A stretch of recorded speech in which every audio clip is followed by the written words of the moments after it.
Bà số đâyของបងប្អូនអរគ្នានេះគឺជាការចិញ្ចឹមត្រីរបស់ខ្ញុំឆ្លៀតពេល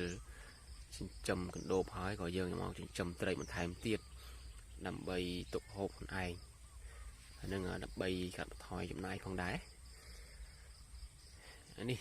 ត្រីទីឡាប់យ៉ាហៅត្រីក្រហមបាទខ្ញុំដាក់500កូនឥឡូវវាធំគ្រាន់ហើយនេះកំពុងតែហែលបាទនេះយើងមកមើលទេសភាពទាំងអស់គ្នាហើយនេះឲ្យស្មៅ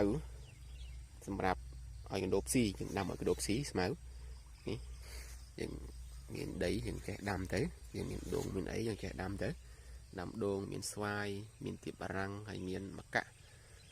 ហើយនោះវាខាងនោះគឺដាំពោតទុកត្រៀមឲ្យកណ្ដូបស៊ី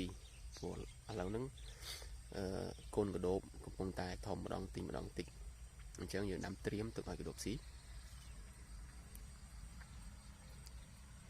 នេះស្មៅបងប្អូនល្អ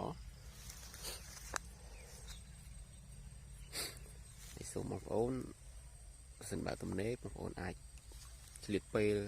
ចិញ្ចឹមកណ្ដូបហើយនឹងចិញ្ចឹមត្រីដូចខ្ញុំបាទដើម្បីកាត់បន្ថយចំណាយសូមបងប្អូនកុំភ្លេចជួយ Subscribe Channel របស់ខ្ញុំអ្នកមួយដើម្បីទទួលបានវីដេអូថ្មីដែលខ្ញុំផុសនៅក្នុង YouTube សូមអរគុណសូមជម្រាបលា